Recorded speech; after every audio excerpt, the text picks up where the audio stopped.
पशु पंक्षी मासु अंडा दूध उत्पादनको क्षेत्रमा आत्मनिर्भर घोषणा गर्न पाएका छौँ। हामी हरेक दिन जसो नयाँ नयाँ उपलब्धिहरू हासिल गर्दै नयाँ नयाँ उचाइहरू छुँदै अगाडि बढिरहेका छौँ। हामी कतार हेर्दा हेर्दै कतार कस्तो भइसक्यो, युएई हेर्दा हेर्दै कस्तो भइसक्यो, साउदी कस्तो भइसक्यो। अब हामी खालि के भने बिक्ने भनेको केयर गिभरमा मात्रै बिक्छ। हाम्रो शिक्षा र सिप जुन लेभलमा छ त्यस स्थितिमा हाम्रो केही वर्षदेखि बिक्दैनौँ। व्हाइटनर भन्दाखेरि विश्वास कति बन्छ जनतामा। हामीले जनतामा यो दुधै हो भन्ने कुरा चाहिँ विश्वास दिलाउनुपर्छ। यो दुधै हो, यो रियल म्याङ्गो, रियल लिची, रियल के जाति भने जस्तो यो केमिकल फ्लेभर पनि होइन, यो त दुधै हो। यो हामीले उपभोक्तालाई बताउनुपर्छ, विश्वास दिलाउनुपर्छ, यो दुधै हो। अहिले हाम्रो दुग्ध उत्पादन बढ्ता भएर बसिराखेको छ, घिउ स्टकमा बसिराखेको छ, दुध बढी भइराखेको छ। यो गर्मीमा कहाँको ड्रिङ्क्स मही पो खानुपर्छ त। मही खानु छोडेर अनि इनर्जी ड्रिङ्क्स बनाएको छ, के बनाएको छ, नकली पानी, कहाँबाट बोकेर ल्याएको बासी पानी, त्यो खानुभन्दा त मही कस्तो गजब। यहाँ खपत हुँदैन भने निर्यात गरौँ। त्यो पनि हुँदैन भनेदेखि चक्लेट किन स्विजरल्यान्डले मात्रै बेच्ने, किन चाहिँ हामी बेल्जियम जाँदाखेरि बेल्जियमको चक्लेट, स्विजरल्यान्डको चक्लेट, हिमालयन चक्लेट किन नबनाउँ। दसैँ तिहारमा काठमाडौँमा मुस्ताङको च्याङ्रा आउन पाउँछ, मनाङतिर आउँछ, मुस्ताङबाट आउँछ च्याङ्रा, आउन पाउँदैन किनभने उतै बाटामै दमौलीको पुल त तर्दैन उतै खबर। मिल्कमा पनि होलिडे काहीँ हुन्छ, कुन दिन दुध आउने, कुन दिन शनिबार थाहा पाउँछ। भैँसीले शनिबार, गाईले शनिबार कसरी थाहा पाउने। जब यो सरकार गठन भएको छ, सम्माननीय प्रधानमन्त्री केपी शर्मा ओलीजीको नेतृत्वको सरकार गठन भएपछि हामीले एकाएक फड्को मारेका छौँ। कृषि र पशुपक्षी क्षेत्रका सबै क्षेत्रमा हामी आत्मनिर्भर बन्ने मात्रै होइन, ठुलो सङ्ख्यामा निर्यात गर्ने गरी हाम्रो उत्पादनलाई बढाउने गरी हामी पञ्चवर्षीय योजना बनाउँछौँ। हिसाब गर्दै जाने हो भने नेपालमा जनसङ्ख्याभन्दा बेसी तालिम भयो, तालिमले पनि केही भयो, तर तालिमका नाममा तालिम धेरै भयो। साँच्चै पकेटका कार्यक्रम व्यक्तिका पकेटमा जाने नबनोस्। हाम्रो यहाँनिर ध्यान अत्यन्त आकर्षित भएको छ।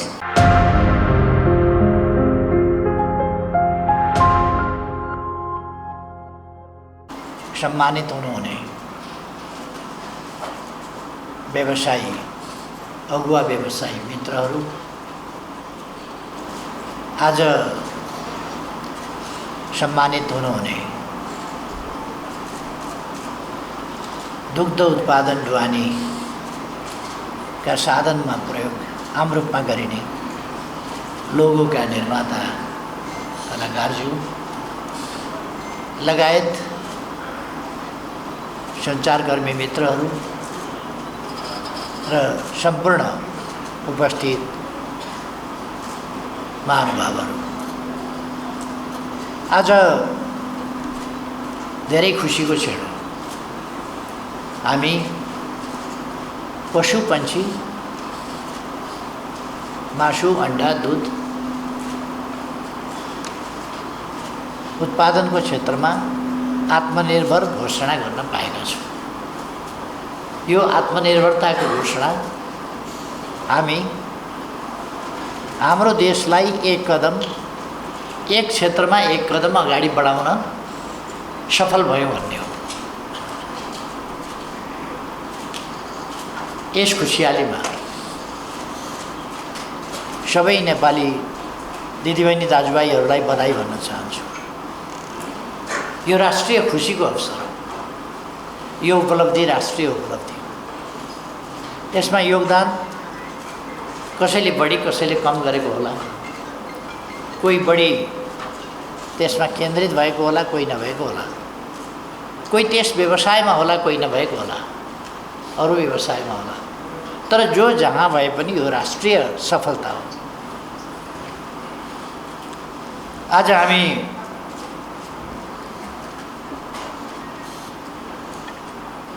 एउटा हाम्रो नारालाई सार्थक पनि पारिरहेका छौँ।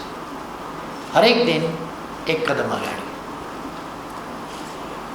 हामी हरेक दिन जसो नयाँ नयाँ उपलब्धिहरू हासिल गर्दै नयाँ नयाँ उचाइहरू छुँदै अगाडि बढिरहेका छौँ। नयाँ नयाँ सफलताहरू प्राप्त गर्दै हरेक दिन एक कदम अगाडि। हाम्रो तरिका त्यो हरेक दिन एक कदम अगाडि। देश हरेक दिन हाम्रो एक कदम अगाडि बढेको हुनुपर्छ। जहाँको त्यहीँ रहेको हुनुहुँदैन।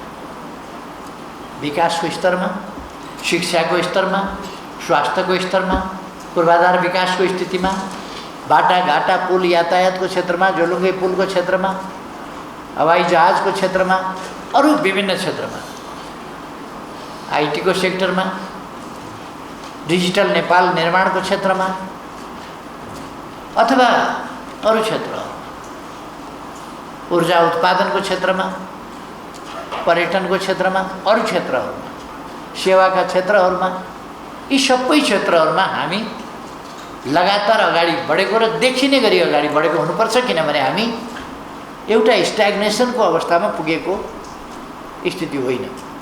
हामी निर्माणकै क्षेत्रमा अब निर्माण भइसक्यो भन्ने अवस्थामा होइन। न्युयोर्कमा एउटा घर बन्यो भने, म्यानहाटनमा एउटा घर बन्यो भने अचम्मको कुरा हुन्छ। न त्यहाँ जमिन छ घर बनाउने, न बनाउने आवश्यकता छ, किनभने ठाउँ पनि छैन, बनाइसकेको छ। बाटो पनि नयाँ बनाउने ठाउँ छैन, पुरानै बाटो, पुरानै घरहरू, पुरानै भवन, पुरानै कार्यालय कुन फेरिन सक्छ तर भवन फेरिँदैन, अथवा कन्स्ट्रक्सन वर्क कम्प्लिट गर्नु छ। रेल बन्ने ठाउँमा रेल बनेको छ, बाटो बन्ने ठाउँमा बाटो बनाएको छ, हवाई मैदान बन्ने ठाउँमा हवाई मैदान बनेको छ, अस्पताल भवनका ठाउँमा अस्पताल भवन, युनिभर्सिटीका ठाउँमा युनिभर्सिटी, कलेजका ठाउँमा कलेज, विद्यालयका ठाउँमा विद्यालय, सबै बनिसकेको छ। तर हामी चाहिँ निर्माणको फेजमा छौँ, निर्माणको चरणमा छौँ। त्यसकारण हामी हाम्रो निर्माणको चरणलाई साधारण गतिबाट होइन, तीव्र गतिबाट अगाडि लानुपर्छ। आज त हाम्रा युवाहरू निर्माण कार्यमा बाहिर गइरहेका छन्। अब अरबको पनि निर्माण कार्य अलिक पछि टुङ्गिन्छ। हामी कतार हेर्दा हेर्दै कतार कस्तो भइसक्यो, युएई हेर्दा हेर्दै कस्तो भइसक्यो, साउदी कस्तो भइसक्यो। अब हामी खालि के भने बिक्ने भनेको केयर गिभरमा मात्रै भेट्छ। बुढाबुढीको सेवा गर्ने ओर्ने कुरामा मात्रै, बच्चा हेर्ने कुरामा बिकाउँला, बुढाबुढी स्याहार सम्हार गर्ने कुरामा बिकाउँला, नत्र भने हामी वैदेशिक रोजगारमा पनि बिक्ने स्थिति छैन। जुन लेभलको हाम्रो शिक्षा र सिप छ, हाम्रो शिक्षा र सिप जुन लेभलमा छ त्यस स्थितिमा हाम्रो केही वर्षदेखि बिक्दैनौँ। त्यो पनि थाहा पाउनुपर्छ। यो रेमिटेन्समा चल्छु, विदेश गएर कमाउँछु भन्ने भ्रम छोड्नुपर्दछ र यो बिल्कुल गलत तरिका। विभिन्न कारणले प्रचलन चल्यो, विभिन्न कारणले मान्छे जाने गरे, विभिन्न परिस्थितिहरू त्यस्ता बने। कहिले हिंसाले गाउँ छोड्नु पर्यो, हिंसाले गाउँ छोडेर सहर पस्यो, सहरमा पनि बस्न सकेन, विदेश भाग्यो। गर्दा गर्दा अब वैदेशिक रोजगारी हाम्रो सामाजिक जीवनको एउटा अभिन्न अङ्ग जस्तो भयो, जसले मान्छेलाई बिगार्नुसम्म बिगारेको छ। अलिकति रेमिटेन्स आउने बाहेक बिगार्नुसम्म बिगारेको छ, समाज बिगारेको छ, अनेक चिज बिगारेको छ। त्यसकारण त्यस विकृतिबाट उम्किन, स्वावलम्बी देश बनाउन, आफ्नै देशमा रोजगारीका अवसर सिर्जना गर्न हाम्रो सम्पूर्ण क्षमता यहीँ गर्न। हामीले रोजगारीका अवसर सिर्जना गर्ने, हाम्रा उत्पादनका क्षेत्रहरू, उत्पादकत्व बढाउने, उत्पादनका क्षेत्रहरू बढाउने आवश्यकता छ। यस सन्दर्भमा आज हामीले केही महत्त्वपूर्ण कामहरू गऱ्यौँ, महत्त्वपूर्ण उपलब्धिको घोषणा गऱ्यौँ। पशुपन्छीका क्षेत्रमा, दुग्ध उत्पादनको क्षेत्रमा र आजैबाट धुलो दुध हामी बजारमा पुर्याउन थाल्यौँ। Dairy whitener, milk whitener, whitener भने त सेतो बनाउने कुरा हो, दुध हो कि होइन भन्ने कुरा चाहिँ यो नाम तपाईँहरूले कसरी राख्नुभयो, किन राख्नुभयो, अङ्ग्रेजीका पछि किन बुझ्नुभयो, म बुझ्दिनँ। व्हाइटनर भने त सेतो बनाउने कुरा हो, यो सेतो बनाउने कुरा होइन, दुध हो नि। त्यस कारण पाउडर दुध, धुलो दुध, मेरो विचारमा यसलाई धुलो दुध भन्नुपर्छ, कमसेकम मिल्क पाउडर भन्नुहोस्। व्हाइटनर भनेपछि मैला पत्ताहरू लाग्दैन, त्यो सेतो बनाउने रहेछ, सेतो बनाउने त रहेछ व्हाइटनर। चियामा हालेपछि सेतो बनाउँदो रहेछ। त्यस कारण यसलाई व्हाइटनर भन्ने गर्ला नि कसैले। हाम्रो अलिकति आफ्नो पना राखौँ। नेपालीमा लेख्दाखेरि धुलो दुध देख्नु सबैले बुझ्छ। धुलो दुध एउटा दुध हुन्छ, गाई भैँसीबाट दुहेको दुध, त्यसलाई मेसिनले ड्राई गरेर ड्राई बनाएपछि धुलो हुन्छ। त्यसलाई धुलो बनाएपछि सुक्खा बनाएपछि त्यो धुलो दुधमा परिणत हुन्छ, त्यही फरक हो। हामीले अर्को के पनि भने व्हाइटनर भन्दाखेरि विश्वास कति बन्छ जनतामा, हामीले जनतामा यो दुधै हो भन्ने कुरा चाहिँ विश्वास दिलाउनुपर्छ। यो दुधै हो, हामीले खालि सुकाएर धुलो बनाएको मात्रै हो। यसलाई प्रविधि प्रयोग गरेर यसलाई धुलोमा परिणत गर्यौँ हामीले झोल दुधलाई। खै यो डेरी व्हाइट यसको हामीले सुरुवात गर्यौँ आजबाट बजार पठाउने कुरा। मैले अस्ति पनि अलिकति भनेको थिएँ, यो बजार पठाउनसँगै हामीले यसको यो राख्ने कसरी, प्रयोग गर्ने कसरी भन्ने कुरा पनि अलिकति बताउनु जरुरी हुन्छ किसानहरूलाई अथवा उपभोक्ताहरूलाई। ओसिलो ठाउँमा राखिदियो भने भरे डेरीलाई आरोप आउँछ, यो दुध त डल्ला परेको छ, यो दुध त गनाउँछ, यो दुध त कुहेको छ। यस्तो ओसिलो ठाउँमा लगेर राखिदियो भने अनि बिग्रिहाल्छ नि। अनि अलिकति पाल पारेर एकपल्ट चियामा हालो अनि त्यसदेखि पछि 10 दिन चाहिँ ओसिलो ठाउँमा राखिदियो भने बिग्रिहाल्छ। त्यस कारण त्यो खोलेपछि लगातार खानुपर्छ त्यसलाई। त्यो खोलेर धेरै राख्ने होइन, लोभ गरेर राखेर काम छैन, फेरि बिग्रिहाल्छ। त्यस कारण फटाफट खानुपर्छ। यो दुध नै हो भन्ने कुरा मैले सोधेँ भने हाम्रो डाक्टर विमललाई सोधेँ, डाक्टर राजेन्द्र यादवलाई सोधेँ, उहाँहरूलाई सोधेँ यो दुध त हो नि होइन भनेर। दुध हो भने व्हाइटनर किन भन्नुहुन्छ? हामी कहाँ ड्रिङ्क्सहरू धेरै आउँछ नि, इनर्जी ड्रिङ्क्स आदि। ड्रिङ्क्स नै अब पिएपछि त ड्रिङ्क्स भन्नै पर्यो, तर त्यस्तो इनर्जी पनि केही होइन, ड्रिङ्क्स पनि होइन। यस्तो इनर्जी ड्रिङ्क्स जस्तो नि, यो त त्यस्तो होइन नि। यो इनर्जी ड्रिङ्क्स जस्तो नक्ली कुरा होइन। यो रियल म्याङ्गो, रियल लिची, रियल के जाति भने जस्तो यो केमिकल फ्लेभर पनि होइन। यो त दुधै हो। यो हामीले उपभोक्तालाई बताउनुपर्छ, विश्वास दिलाउनुपर्छ, यो दुधै हो। त्यसकारण यसको प्रयोग र दुधको प्रयोगमा खासै फरक छैन। बरु दुध ढाडिन्छ, दुध त्यो ढाडिएपछि दुध चाहिँ नि राम्रो हुँदैन, तर यो चाहिँ ढाडिँदैन, सुक्खा हुन्छ। त्यसकारण ताजा बस्छ लामो समय। यो झोल दुधभन्दा प्रयोग गर्न सजिलो छ, किनभने यो अलिक लामो समय फाट्ला कि भन्ने पिर हुँदैन नि यसमा। दुध त फाट्छ नि, अब गर्मी लागेपछि फाट्छ। त्यस कारण यो फाट्दैन। ओभानो ठाउँमा राख्नुपर्छ। त्यो हामीले अलिकति सिकाएर ओभानो ठाउँमा राख्नुहोस्, डल्ला पर्दैन, बिग्रिँदैन। खोलेर धेरै लामो समय नराख्नुहोस्। यसरी यति मात्रामा प्रयोग गर्नुहोस्। कहिले कहिले बच्चा बच्चीले मन परेपछि खुरुखुरु खाइदिन्छ, कति मात्रै खाना हुन्छ कति खाना हुँदैन त्यो कुरा पनि बताइदिनुहोस्। हामीले सचेत गराउन जरुरी छ त्यसको प्रयोगमा, नत्र भने त्यसप्रति असमझदारी बढ्न सक्छ, गलत बुझाइ हुन सक्छ। त्यो नहोस् भन्ने कुरालाई पनि हामीले ध्यान दिनुपर्छ। त्यसले फेरि जनताको स्वास्थ्यमा पनि तलमाथि नपारोस्, त्यसमा पनि हामीले ध्यान दिनु जरुरी छ। हामीले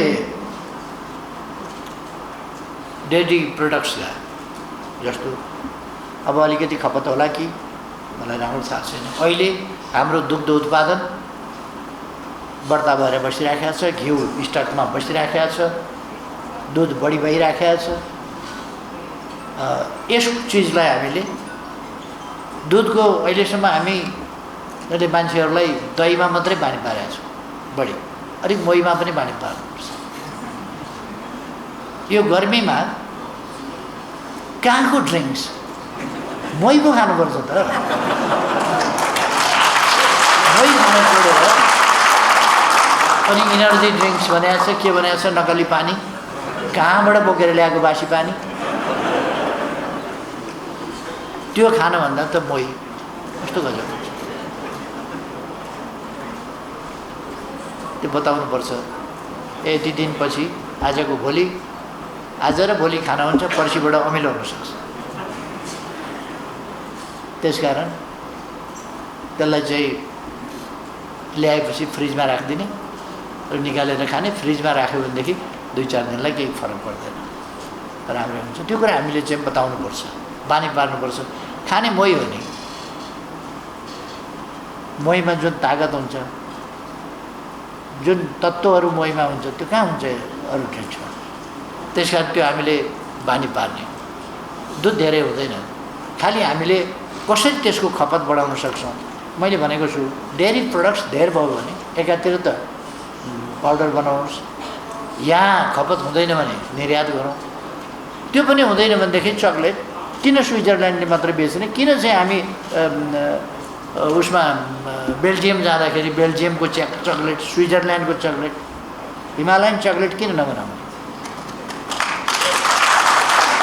अन्नपूर्ण चक्लेट किन नबनाउने, माछापुछे चक्लेट किन नबनाउने, धौलागिरी चक्लेट किन नबनाउने, फेवा चक्लेट किन नबनाउने? ब्रान्ड हुन्छ नि त, बेगनास चक्लेट। अर्को विभिन्न नामहरू दिन सकिन्छ नि हाम्रो, फोक्सुन्डो चक्लेट, यस्ता नाम दिन सकिन्छ, कञ्चनजङ्घा दिन सकिन्छ, अर्को दिन सकिन्छ, अर्को दिन सकिन्छ, एभरेस्ट चक्लेट दिन सकिन्छ। अनि त्यसमा हामीले बताउन सक्छौँ। त्यसको एउटा पुस्तिका राख्थ्यौँ, हाम्रो डेयरी प्रडक्ट्स, हाम्रा डेयरी प्रडक्ट्सका विशेषताहरू, हाम्रो चौरीको दुध, चौरीको दुधबाट बनेको चिजबिजहरू, त्यसबाट बनेको चिज, त्यसलाई हामीले भनौँ, च्याङ्ग्राको मासुलाई भनौँ यो जडीबुटी खाएको औषधीय गुण भएको मासु, दुध, दुग्ध उत्पादन हो। त्यसकारण यसको मूल्य अलिक महँगो पर्छ भनेर बेच्छु। यो महँगो छ किनभने यो औषधीय गुण भएको छ। 2-4 दिन खाइएर त्यसपछि तिमीलाई अलिकति एनर्जी आएन भने हामीलाई भन, किन आउँदैन? यसमा त औषधीय गुण छ। त्यो साँचो कुरा हो, हामीले झुट बोलेको छैन, औषधीय गुण छ त्यसमा। मुस्ताङको च्याङ्ग्रा काठमाडौँ आइपुग्न भ्याउँछ, पोखराले ज्याप पार्छ बाटैमा। दसैँ तिहारमा काठमाडौँमा मुस्ताङको च्याङ्ग्रा आउन पाउँछ, मनाङतिर आउँछ, मुस्ताङबाट आउँछ च्याङ्ग्रा, आउन पाउँदैन किनभने उतै बाटामै दमौलीको पुल त तर्दैन थियो, उतै खबर, किनभने त्यसमा औषधीय गुण छ भन्ने मान्छेलाई थाहा भइछ। त्यसकारण यो चिज हामीले बिक्दैन भन्ने कुरा छैन, हामीले बेच्ने गरी उत्पादन गर्नु पर्यो। ठुलो स्केलको उत्पादन नभइकन बिक्दैन, ठुलो स्केलको उत्पादन। लगानी भन्दाखेरि मान्छेले साधारणतया एउटा सोझो हिसाबले मात्रै बुझ्ने गरेको छ। लगानी भनेको पैसाको लगानी भन्ने मात्रै बुझेको छ। पैसाको लगानी मात्रै गरेर हुन्छ र? श्रमको लगानी त्यत्तिकै चाहियो, प्रविधिको लगानी त्यत्तिकै चाहियो। रकम, श्रम, प्रविधि, तिनटै चिजको लगानी चाहियो, त्यसको सन्तुलन चाहियो। पैसा मात्रै खन्याएर हुने भए त पैसा लगेर बारीमा डोकाका डोका, बोराका बोरा सरे पनि केही हुन्छ। त्यहाँ त श्रम चाहियो र प्रविधि चाहियो। यसका निम्ति हामीले वैदेशिक लगानी भनेको त्यसका 2-3वटा यही 3वटै पक्ष छन् यसमा। एउटा रकमको लगानी, त्यो कृषि क्षेत्रको लगानी भनेको एउटा फ्याक्ट्री यहाँ बनायो, चक्लेट फ्याक्ट्री यहाँ बनायो, हाम्रो धेरै हुने दुधमा यहाँ चक्लेट फ्याक्ट्री बनायो, त्यो चक्लेट चाहिँ 75% बाहिर निर्यात गर्नुपर्छ। अनि चक्लेट फ्याक्ट्री बनाएर बाहिर 75% निर्यात गर्यो भने हाम्रो दुध बिक्री भयो, किसानले पशुपालन गर्न पाए, दुध बेच्न पाए, उसले चक्लेट बनायो, बाहिर पठायो, 25% चाहियो भने हामी प्रयोग गर्छौँ, त्यो पनि बेच्न पाइन्छ, बाहिरै पठाउन पाइन्छ। कम्तीमा पनि 75% त उसले बाहिर बेच्नुपर्छ भनेपछि अनि यहाँ चक्लेट बनाएर हाम्रो खेर जाने, हामीले प्रयोग गर्न नसकिरहेको दुध हामीले देखेका छौँ नि। त्यो किसानले डेरीले होइन मिल्क होलिडे बनाउनु, किनभने खपत गर्न नसकेर त होलिडे बनायो। मिल्कमा पनि होलिडे काहीँ हुन्छ? कुन दिन दुध आउने, कुन दिन शनिबार थाहा पाउँछ? भैँसीले शनिबार, गाईले शनिबार कसरी थाहा पाउने? मिल्क होलिडे भनेको त धेर भएको न हो हामीलाई। धेर भएपछि किसानलाई पोखा भने न हो त्यो, अरू त केही होइन नि। किसानलाई पोखा भनेको हो त्यो, मिल्क होलिडे भनेको अरू केही होइन। हामी खपत गर्न सक्दैनौँ पोखा, त्यही भने अलिकति भाषा अङ्ग्रेजीमा मिलाइदिएन हो त्यो मिल्क होलिडे भनेर। त्यस कारण यो होलिडे सोलिडे होइन, हामीले सदुपयोग गर्नु पऱ्यो नि। आफ्नो उत्पादनको खेर जानु भएन, सदुपयोग गर्नु पऱ्यो, अधिकतम सदुपयोग गर्नु पऱ्यो। हाम्रो आवश्यकता त्यो हो। यो खुसीको दिनमा हामी यहाँ उपस्थित भइरहेका छौँ। नेपालमा पहिलो पटक कृषि पशुपक्षी विकास मन्त्रालयको तर्फबाट हाम्रा उत्पादनमा आत्मनिर्भर भयौँ भनेर आज केही क्षेत्रको हामीले आत्मनिर्भरताको घोषणा गरेका छौँ। त यो खुसियालीमा आजको दिनमा आइपुग्नको निम्ति सहयोग गर्नुहुने हाम्रा ती पौरखी हातहरू जसको मेहनत र पसिनाबाट आज हामी यो सुखद क्षणमा उपस्थित भएका छौँ। त्यसका साथमा उत्पादनमा व्यावसायिक हिसाबले लाग्नुभएका विभिन्न व्यवसाय संस्था, व्यक्ति, सहकारीका साथीहरू जसको आज हामीले प्रतिनिधिमूलक ढङ्गले सम्मान पनि व्यक्त गरेका छौँ। सम्मान गर्नुको अर्थ जो साथी छुट्नु भएको छ, हामीले राष्ट्रिय उत्पादनमा योगदान नै गरिन्छौँ कि भन्ने पनि हुनसक्छ। मैले फेरि दोहोऱ्याएर राख्न चाहन्छु, आज विभिन्न क्षेत्रलाई समेट्दै प्रतिनिधिमूलक ढङ्गले हामीले सम्मान गरेको यो सुरुवात हो। हामी आत्मनिर्भर भयौँ भन्ने पनि आजको सुरुवात हो। हामी केही समय पछि फेरि केही क्षेत्रमा हामी आत्मनिर्भर भयौँ भनेर घोषणा गर्दैछौँ। त्यसैले क्रमशः उत्पादनमा योगदान गर्नुहुने व्यावसायिक साथीहरू, किसान दाजुभाइ दिदीबहिनीहरू, सहकारी क्षेत्र सबैलाई हामीले क्रमैसँग सम्मान गर्ने नै छौँ। म यहाँहरूलाई यो विश्वास दिलाउन चाहन्छु। त्यसैले बधाई छ आज प्रतिनिधिमूलक ढङ्गले सम्मानित हुनुहुने कम्पनी, संस्था, सहकारीका साथीहरूलाई र शुभकामना छ तपाईँहरूलाई जस्तै यस्तै राष्ट्रिय फोरममा सम्माननीय प्रधानमन्त्रीज्यूको हातबाट लामबन्दीका साथ हामीले कृषि क्षेत्रको सबै उत्पादनहरूमा आत्मनिर्भर भयौँ भन्ने छिट्टै त्यो दिन निम्ति आएर त्यसकै खुसियालीमा सबै साथीहरूलाई लामबन्दीका साथ यसै गरेर सम्मान गर्न पाइयोस्। म सबै साथीहरूलाई हार्दिक शुभकामना दिन चाहन्छु त्यो दिनको निम्ति। त्यो साथीहरू हामीले गर्नुपर्ने कुराहरू धेरै छ। सम्माननीय प्रधानमन्त्रीज्यू हाम्रो अभिभावक, यो मुलुकको अभिभावक हाम्रो बिचमा हुनुहुन्छ। समृद्ध नेपाल, सुखी नेपाल सम्माननीय प्रधानमन्त्रीज्यूको भिजन। प्रधानमन्त्रीज्यू बारम्बार हामी सबैको ध्यान आकर्षित गर्नुभएको छ। यत्रो चौतर्फी सम्भावना भएको नेपालमा हामीले के गर्न सक्दैनौँ? तत्परताको खाँचो छ, अठोटको खाँचो छ, सङ्कल्पको खाँचो छ। त्यसको निम्ति सबै आफ्नो ठाउँबाट तयारी हौँ, सङ्कल्पित हौँ। सम्माननीय प्रधानमन्त्रीज्यूले बारम्बार हामीलाई यो कुराको निम्ति आह्वान गर्नुभएको छ। आज हामीले कृषि क्षेत्रतर्फको हेऱ्यौँ भने कुल ग्रास्त उत्पादनमा 27% कृषि क्षेत्रको योगदान छ।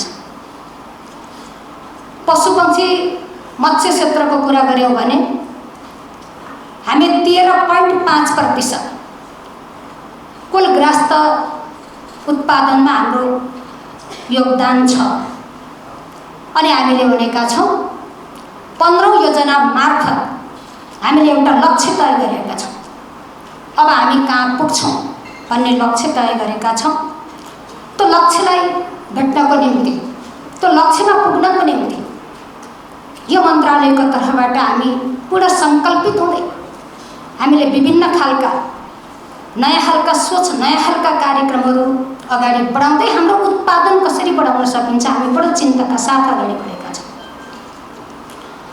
आज त्यसको फलस्वरूप नै हामीले जुन आत्मनिर्भरको घोषणा गर्यौँ, हामीले एउटा विकासको रेसियोलाई हेऱ्यौँ, हाम्रो उत्पादनको वृद्धिको रेसियोलाई हेऱ्यौँ।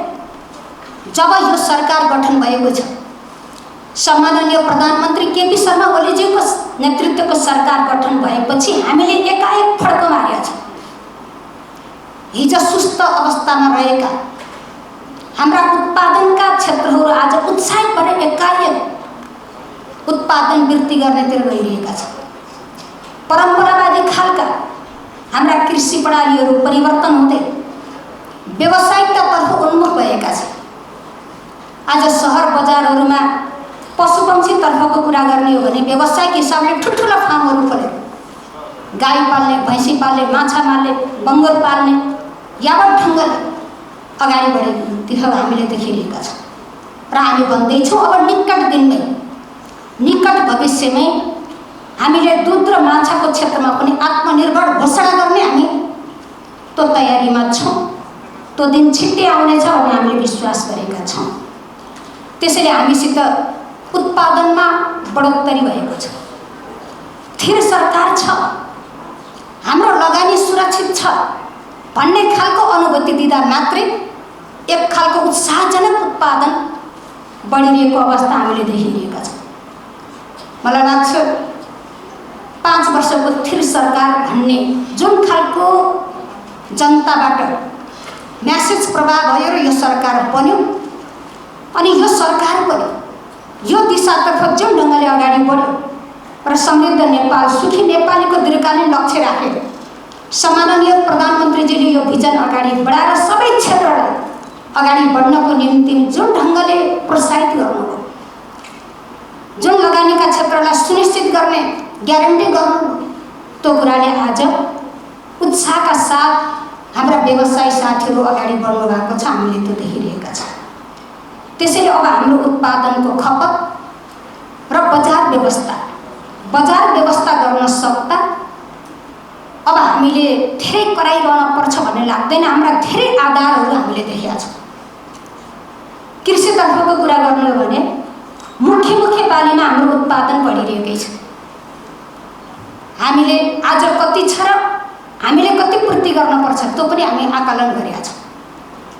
अनि हामीले सङ्कल्प गरेका छौँ अब यो वर्षको, यो आउने आर्थिक वर्षको नीति तथा कार्यक्रमको बजेटमा हामीले अबका 5 वर्षमा कृषि र पशुपक्षी क्षेत्रका सबै क्षेत्रमा हामी आत्मनिर्भर बन्ने मात्रै होइन, ठुलो सङ्ख्यामा निर्यात गर्ने गरी हाम्रो उत्पादनलाई बढाउने गरी हामी पञ्चवर्षीय योजना बनाउँछौँ।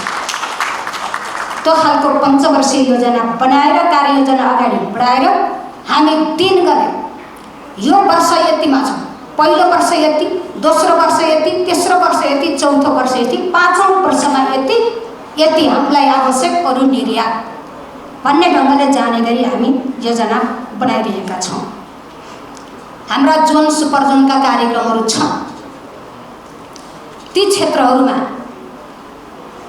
आजको स्थिति के छ, त्यहाँबाट उत्पादन बढाउनको निम्ति के गर्नुपर्छ, हामी त्यसको पनि योजना बनाएर अगाडि बढ्छौँ। त्यसका साथमा हाम्रा विगतदेखिका जुन कार्यक्रमहरू छन् ती कार्यक्रमहरूको पुनरावलोकन हामी गर्दैछौँ। किनकि गुनासा छ, हाम्रा कार्यक्रमहरूले कति प्रतिफल हासिल गर्न सक्यौँ, हामीले कति प्रतिफल प्राप्त गर्न सक्यौँ, हामीले समीक्षा गर्दैछौँ। र त्यो समीक्षा पश्चात परम्परावादी खुद्री खालका कार्यक्रमहरू अबका दिनदेखि हुँदैन, हामी त्यसलाई नयाँ प्रकृतिका उत्पादन बढाउने खालका नयाँ कार्यक्रमहरू एडजस्ट गरेर हामी अगाडि बढ्न पर्छ भन्ने छ। त्यसै गरी हाम्रा तालिमहरू हामीले देखिरहेका छौँ। हिसाब गर्दै जाने हो भने नेपालमा जनसङ्ख्याभन्दा बेसी तालिम भयो। तालिमले केही भएन म भन्दिनँ, तालिमले पनि केही भयो। तर तालिमका नाममा तालिम धेरै भयो। तालिमका नाममा तालिमले हामी माथि जान सक्दैन। त्यसैले तालिममुखी खालका कार्यक्रमहरूलाई पनि निरुत्साहित गर्ने, अत्यावश्यक उत्पादनसित जोडिएको, सिप सिकाउने चिजसित जोडिएको तालिमहरूलाई प्रोत्साहित गर्ने, कोही पढाउनको निम्ति पढाउने, मास्टर बनाउनको निम्ति तालिम दिने यस्ता खालका कार्यक्रमहरूलाई हामीले सोच्नुपर्छ भनेर अब हामीले हाम्रो कार्यक्रमको पुनरावलोकन गर्ने, त्यो ढङ्गले अगाडि बढ्ने सोचमा पनि हामी छौँ। अनि केही गुनासाहरू पनि छन् र हामीले पनि यसो हेरिरहँदा केही समस्या देखिएको छ। स्थानीय तहमा कार्यक्रम हस्तान्तरण भएका छन्, प्रदेश तहमा कार्यक्रम हस्तान्तरण भएका छन्, हाम्रा ब्लक र पकेट कार्यक्रमहरू तल हस्तान्तरण भएका छन्। ती कार्यक्रमहरू कसरी चलेका छन्? जुन ढङ्गले जुन उद्देश्यले हस्तान्तरण गर्यो त्यो खालको उद्देश्य पुरा गर्ने गरी ती कार्यक्रम सञ्चालन हुन सके कि सकेन? हाम्रो त्यहाँ पनि ध्यान पुगेको छ। हामीले यसो हेर्दा देखिरहेका छौँ, साँच्चै पकेटका कार्यक्रम व्यक्तिका पकेटमा जाने नपरोस्, हाम्रो यहाँनिर ध्यान अत्यन्त आकर्षित भएको छ। ओ एउटा हाम्रा अग्रज बुवा आमाहरूले एउटा उखान भन्नुहुन्थ्यो, आफै बोक्सी आफै झाँक्री धामी। अब हामीले फेर्नुपर्छ हाम्रो कार्यशैलीलाई। आफैले निरीक्षण गर्ने, आफैले अनुगमन गर्ने, आफैले नम्बर दिने, आफैले अनुदानका कार्यक्रम स्वीकृत गर्ने। यस्ता चिजले पनि केही विकृति छ, यी चिजहरूमा पनि केही विकृति छ। त्यसैले यसलाई पनि हामीले फेर्नुपर्छ र जे कार्यक्रमको निम्ति हो, त्यसको निम्ति विनियोजन गरिएको त्यो उद्देश्य प्राप्त गर्न सकोस् र त्यसको अधिकतम सदुपयोग होस्। सरकारको ध्यान यही छ, मन्त्रालयले त्यही कुरा सोचिरहेको छ। त्यसैले यी चिजहरूमा पनि हामी अत्यन्त सचेतनतापूर्वक सोचिरहेका छौँ र पुनर्विचार गर्न पर्छ र कृषि क्षेत्रमा फड्को मार्नको निम्ति हामी नयाँ ढङ्गले हाम्रा कार्यक्रम अगाडि सार्न पर्छ भन्ने विषयमा सोच्दैछौँ र यो आउने आर्थिक वर्षदेखि हामी यो सुरुवात गर्छौँ। त्यसका साथमा हामीले स्कुलदेखि नै विद्यार्थी भाइ बहिनीहरूलाई नै कृषिमा अभिप्रेरित गर्ने, किनकि हाम्रो कृषिप्रतिको हिजोको जे दृष्टिकोण हो त्यसले हाम्रो विद्यार्थी युवाहरूलाई कृषिमा काम गर्नुपर्छ भन्ने भाव जगाउने खालको छैन। त्यसैले विद्यालयदेखि नै अब कृषि प्रयोगशालाहरूको सुरु गरेर हामीले विद्यार्थीहरूलाई आकर्षित गर्नुपर्छ भनेर आउने आर्थिक वर्षदेखि आजका असल विद्यार्थी भोलिका सफल कृषि व्यवसाय भन्ने अभियानका साथ अब विद्यालयहरूमा कृषिका प्रयोगशालाहरू निर्माण गरे निश्चित समय विद्यार्थीहरूलाई त्यो कार्यशालामा काममा लगाउने र कृषि कर्म गर्नुपर्छ भन्ने भाव जगाउने र भोलि रिटायर्ड विद्यार्थीबाट बाहिरिरहँदाखेरि जागिर नपाउँदा पनि म कृषि पेसा गरेर पनि मेरो जीविकोपार्जन गर्न सक्छु, मेरो परिवार धान्न सक्छु, कृषिबाट पनि मैले प्रगति गर्न सक्छु, आम्दानी गर्न सक्छु, यो खालको भावना जगाउन अब विद्यालयदेखि नै यो चिजको सुरुवात गर्नुपर्छ भनेर पनि हामी छलफल गरिरहेका छौँ। अब त्यसको साथमा हामी तपाईँ सहकारीका साथीहरू पनि छलफल गर्नुपर्छ भन्ने लागेका छ। एकीकृत कृषि शिक्षा अभियान सञ्चालन नगरिकन हामीले सोचे जस्तो रिजल्ट ल्याउन सक्दैनौँ। त्यसैले यो समृद्ध नेपाल सुखी नेपालीसित जोड्दै एकीकृत कृषि शिक्षा अभियान सञ्चालन गर्ने, अनिकाल मुक्त चुन, विषमुक्त खानेकुरा रोगमुक्त जीवन, अनिकालमुक्त चुलो, विषमुक्त खानेकुरा, रोगमुक्त जीवन, यो चीजलाई सार्थकतामा परिणत गर्नको निम्ति शिक्षा, स्वास्थ्य,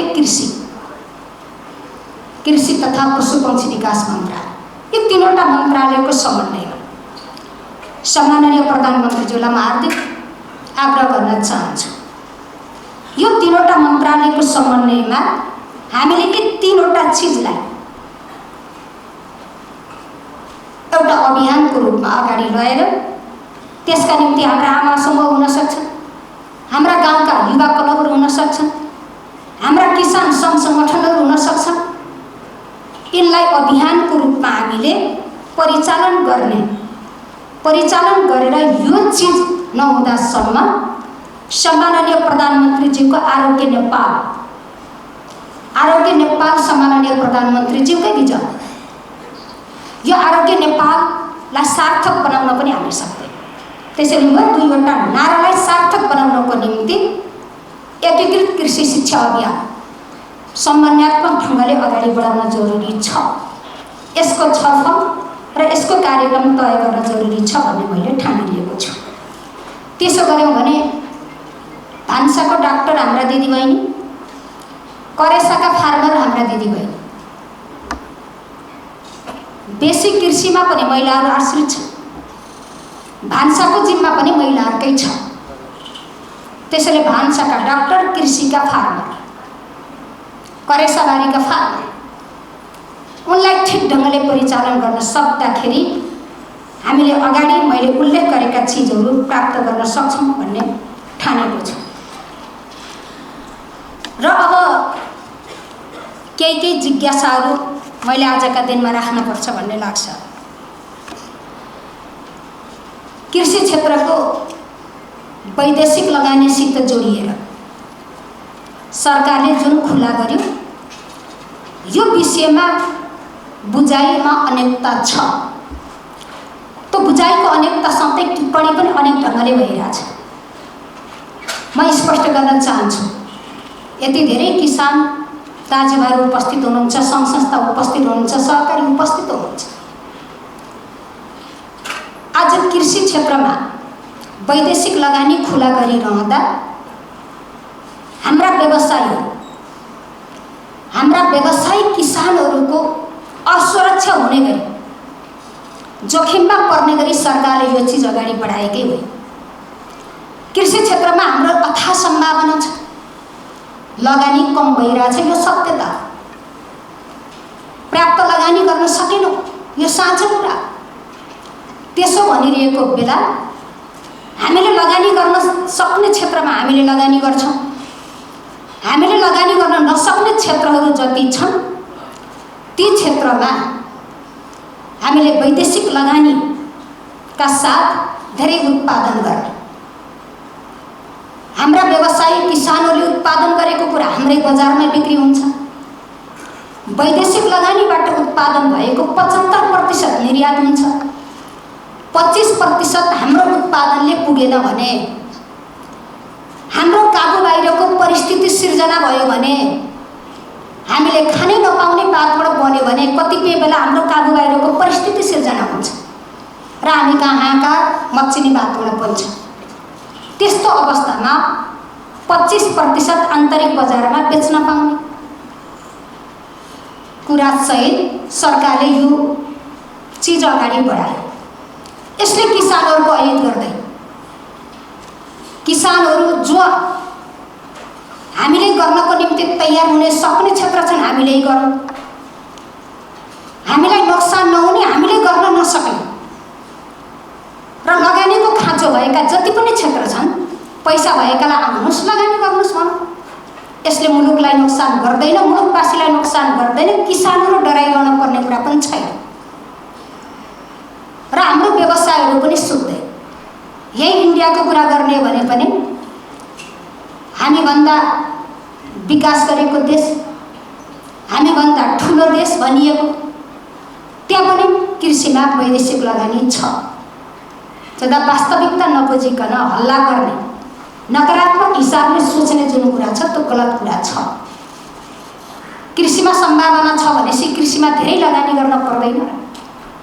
त्यसैले हामीले लगानी गर्न नसक्ने क्षेत्रमा, हामीलाई नोक्सान नपर्ने क्षेत्रमा हाम्रा किसान व्यवसायीहरूको अहिलेको व्यवसाय नसुक्ने, उद्योगहरू नसुक्ने ग्यारेन्टीका साथ एउटा व्यवस्थित निर्देशिका बनाएर लगानी गर्ने कुरामा केही डराइरहन पर्छ जस्तो मलाई लाग्दैन। योजनाका साथ नेपाल सरकारले कृषिमा वैदेशिक लगानीको कुरा अगाडि बढाएको। म अब अन्तमा साथीहरूलाई भन्न चाहन्छु, आज मैले यो कृषि मन्त्रालयमा पदभार ग्रहण गरेको ठ्याक्कै 3 महिना पुगेको छ। यो 3 महिनाका बिचमा सम्माननीय प्रधानमन्त्रीज्यू 3 पटक यो मन्त्रालयको 3वटा ऐतिहासिक काममा आउनुभएको छ। अहिलेसम्म नभएका पहिलो पटक भएका 3वटा महत्त्वपूर्ण कार्यक्रममा आउनुभएको छ। म सम्माननीय प्रधानमन्त्रीज्यूलाई हार्दिक धन्यवाद र आभार प्रकट गर्न चाहन्छु। र यहाँ धेरै कर्मचारी साथीहरू हुनुहुन्छ। सम्माननीय प्रधानमन्त्रीज्यूले हामीलाई जुन महत्त्व दिनुभएको छ, उहाँले हामीलाई विश्वास पनि गर्नुभएको छ भन्ने ठान्नुपर्छ। हामीसित आशा गर्नुभएको छ भन्ने पनि हामीले बुझ्नुपर्छ। त्यसैले कृषिमा हामीले सम्माननीय प्रधानमन्त्रीज्यूको जुन विश्वास र अपेक्षा, त्यो चिजलाई पुरा गर्नको निम्ति हिजोभन्दा बेसी मेहनतका साथ हामी अगाडि बढ्नुपर्छ। उहाँले उपस्थित भएर जे दिशा निर्देश गर्नुभएको छ, सम्माननीय प्रधानमन्त्रीज्यूले हामीलाई गरेको दिशा निर्देश भोलिका हाम्रा कार्यक्रम बन्न पर्दछ र कार्यक्रम बन्दै हामी अगाडि बढ्ने र दिन प्रतिदिन प्रगति गर्ने गरी अगाडि बढ्नुपर्छ। त्यसको निम्ति हौसला दिन, त्यसको निम्ति प्रेरणा प्रदान गर्न सम्माननीय प्रधानमन्त्रीजीले हामीलाई पर्याप्त समय दिनुभएको छ। यो कुरा हामीले बुझ्नुपर्छ भन्ने म सबै साथीहरूको बिचमा राख्न चाहन्छु। र मैले भन्न चाहन्छु, यो मुलुक हाम्रो वास्तवमा अलिकति मैले यही बिचको थोरै सर र विभिन्न ठाउँमा जाँदा फेरि आफ्नैमा परेछ कि भन्ने नठान्नु भयो। अलिअलि केही राजनीतिक थोरै हल्ला खल्ला भयो कि अलिअलि हामीलाई मानसिक रूपमा असर गर्यो। यसो सर र हिँड्यो कता कता हाम्रो कर्मचारी साथीहरूलाई फरक खालको मनोविज्ञानले काम गर्यो कि भन्ने लाग्छ। त्यस्तो नहोस्, हुन हुँदैन। आज हामी जागिरी मात्रै होइन, यत्रो भिजन भएका, यत्रो अनुभव भएका, यत्रो विज्ञता हासिल गरेका कर्मचारी साथीहरू जागिरी मात्रै बनियो भने मुलुक कसले बनाइदिन्छ? यो मुलुक कसले बनाइदिन्छ? यो गम्भीर प्रश्न छ। त्यसैले हामी नरहँदा पनि मुलुक रहन्छ। हामीसित हाम्रा सन्तति जोडिएको छ, हामीसित हाम्रा सन्ततिको भविष्य जोडिएको छ र मुलुकको भविष्य जोडिएको छ। आज को के हैसियतमा आउला, के हैसियतमा आउला, हाम्रो हैसियत फरक होला। जे हैसियतमा भए पनि यो हामीलाई काम गर्ने अवसर हो, मुलुक बनाउने अवसर हो। मुलुक बनाउने राजनीतिकले मात्रै हो, राजनीतिक मान्छेहरूले मात्रै हो। यो मानसिकताबाट मुक्त भएर हामी जहाँ छौँ, जुन हैसियतमा छौँ, यो जिम्मेवारी, त्यो जिम्मेवारीबाट हामीले आफ्ना योजना, आफ्ना भिजनहरू, आफ्नो विद्यता जे चिज छन् प्रयोग गर्ने बेला यही। भोलि रिटायर भएपछि तपाईँहरूले यो अवसर पाउँदै पाउनु, तपाईँले गर्न चाहँदा पनि आज जे तपाईँहरूलाई अवसर छ भोलि त्यो अवसर हुँदैन। केही साथीहरू देख्छु मैले टिप्पणी गर्न खोजे हो, हिजो महत्त्वपूर्ण ठाउँमा हुँदा गर्न नसक्ने, बाहिर निक्लेपछि फेसबुक र अनि पत्रिकामा भाँति ठुल्ठुला कुरा गरेर आदर्श सिकाऊ। कस्तो मनोदशा! यो प्रवृत्तिबाट मुक्त हुने आज हामी बनाउने ठाउँमा छौँ, योगदान गर्ने ठाउँमा छौँ। सकेको योगदान गरौँ, जागिरे मानसिकताबाट माथि उठौँ र यो मुलुकको नागरिकको हिसाबले मुलुक बनाउने दायित्व हाम्रै हो भन्ने ठानेर हामी बेसी मेहनतका साथ, बेसी ऊर्जाका साथ, दृढ सङ्कल्पका साथ हामी अगाडि बढौँ। मैले सबै साथीहरूलाई हार्दिक आग्रह गर्न चाहन्छु। अहिले त कुन बाटो हिँड्ने भन्ने केही समस्या छैन। हरेक क्षेत्रमा यहाँ थुप्रै पिएचडी गरेका, मैले अपमान गर्न खोजेको होइन, थुप्रै पिएचडी गरेका साथीहरू, डाक्टरहरू हुनुहुन्छ, थुप्रै विज्ञ भन्नेहरू हुनुहुन्छ, डिग्री गरेका धेरै बौद्धिक साथीहरू हुनुहुन्छ। कुनै विषयमा कसरी अगाडि बढौँ भन्ने हो भने त्योभन्दाको कम होइन, त्योभन्दा अब्बलै विचार सम्माननीय प्रधानमन्त्रीज्यूबाट आउँछ। कसरी बनाउन सकिन्छ? हामी हिँड्ने बाटो कुन हो? अलमल नगरिकन अहिले यस्तो विजन भएको अभिभावक पाउँदा तपाईँ हामीले केही गर्नुपर्छ। आज कृषि मन्त्रालय, कृषि तथा पशुपक्षी विकास मन्त्रालयमा उभिरहँदा यसको दायित्व, यसको जिम्मेवारी निकै धेरै छ। आश्रित जनसङ्ख्या यसैमा बेसी छ। आफ्नो आफ्नो महत्त्व त सबैको छ, तर जनताको जीवन यो मन्त्रालयसित छ। यो कुरालाई महसुस गरेर अगाडि बढौँ। व्यवसाय साथीहरूको तर्फबाट सङ्कल्प गर्नुभएको छ, हामी तयार छौँ। सरकारसित सहकारी गर्दै हात अगाडि बढाएर अगाडि जान तयार छौँ। सरकारको सपनालाई साकार बनाउन तयार छौँ। निजी क्षेत्र उत्साहित भएर भनिरहनु भएको छ, सहकारीहरूको त्यही छ। त्यसैले यो भाव प्रकट भएको बेला यसलाई मौका ठानेर उपयुक्त खालको नेतृत्व भएको बेला मुलुक बनाउने अठोटका साथ हामी सबै अगाडि बढौँ, आफ्नो ठाउँबाट योगदान गरौँ। यिनै आग्रह र अनुरोधका साथ यहाँहरू सबैलाई हार्दिक धन्यवाद भनेर बिदा हुन चाहन्छु। नमस्कार, धन्यवाद।